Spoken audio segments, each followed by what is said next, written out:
ગેરકાયદેસર દબાણ અને ગંદકીના સામ્રાજ્ય કરતા મેઇન રોડ પર કાર વોશિંગ કરતા સર્વિસ સેન્ટરો પર તંત્ર દ્વારા ક્યારે સીલ મારવાની કામગીરી કરવામાં આવશે?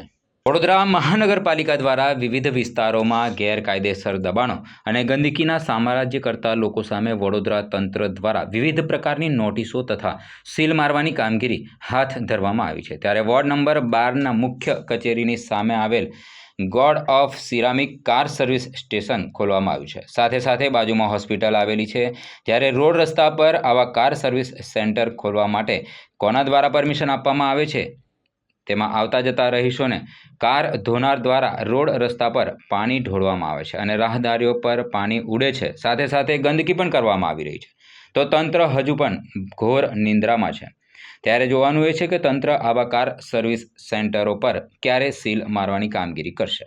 મને આ છે લગભગ 1 મહિનાથી મને અવારનવાર અલગ અલગ માધ્યમોથી મને આ બાબતે જાણકારી મળતી હોય છે અને મને કમ્પ્લેનો લોકોએ કરી છે। ખૂબ રસ્તાની વચ્ચોવચ્ચ જે છે મેઇન રસ્તા ઉપર આ પ્રકારે જે ગાડીઓ ધોવાઈ રહી છે, લોકોની ઉપર છાંટા ઉડે છે, લોકોના જે આ પાણી એટલું બધું બહાર આવી જાય છે, રોડ રસ્તા ઉપર પાણી એટલું આવી જાય છે। એટલે કાયદેસર જે છે લોકોએ કમ્પ્લેન પણ કરી છે। અહીંયા વોર્ડ ઓફિસરને પણ કમ્પ્લેન કરી છે। આજે હું વોર્ડ ઓફિસરને પણ મળ્યો અને એમના માધ્યમથી એવું કહેવામાં આવ્યું છે કે અમે ઓલરેડી એમને નોટિસ એકવાર આપી છે। આજે ફરી અમે એમને નોટિસ આપીશું। ટીડીઓને અમે જાણ કરીએ છીએ અને જે ગેરકાયદેસર જોડાણ અંદર થયું હોય આપણે ગટરનું એના માટે પણ અમે એન્જિનિયરિંગ ડિપાર્ટમેન્ટમાં આપી દીધું છે। આ પ્રકારે વોર્ડ ઓફિસર દ્વારા જાણકારી આપવામાં આવી છે। મહત્ત્વની વાત એ છે કે વોર્ડ ઓફિસ જે વોર્ડ નંબર 12ની જે ઓફિસ છે એની એક્ઝેક્ટલી સામે આ વસ્તુ થઈ રહી છે। હવે જ્યારે પબ્લિકને આ વસ્તુ બધી દેખાઈ રહી છે, પબ્લિક જ્યારે આનો અપોઝ કરતી હોય છે, અલગ અલગ માધ્યમોથી જ્યારે અમને આ માહિતી મળતી હોય છે, તો શું અહીંયાના બેઠેલા તંત્રને આ વસ્તુ ખબર નથી પડી રહી? અને આ જ રીતે જે પાણીનો વેરફેર થતો હોય છે, આજે લોકો પાણી માટે વલખા મારતા હોય છે ઉનાળામાં, અને અહીંયા આ પ્રકારે પાણીનો વેરફેર થાય તો એ કઈ રીતે સાખી લેવામાં આવે?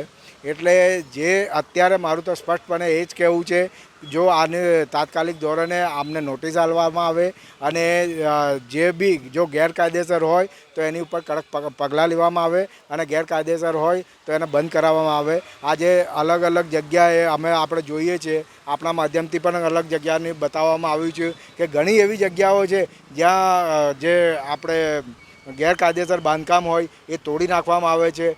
મેઇન રસ્તાઓ ઉપર જે બાંધકામ હોય છે તોડી નાખવામાં આવતું હોય છે। તો આ પણ જે છે એ મુખ્ય માર્ગ ઉપર જ છે।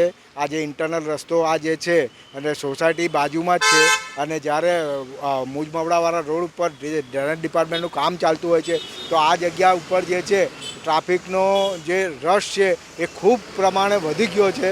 એટલે મારું તાત્કાલિક ધોરણે મારું નમ્ર વિનંતી છે, તાત્કાલિક ધોરણ ઉપર આ જગ્યા માટેનું એક્શન લેવામાં આવે। આ જે ધંધો કરી રહ્યા છે કાર સ્પાનો ધંધો છે અને એ ધંધો જે કરી રહ્યા છે એ ગેરકાયદેસર હોય તો એને બંધ કરાવવામાં આવે અને જે અવૈધ બાંધકામ કરવામાં આવ્યું હોય તો એ અવૈધ બાંધકામ પર તોડવામાં આવે।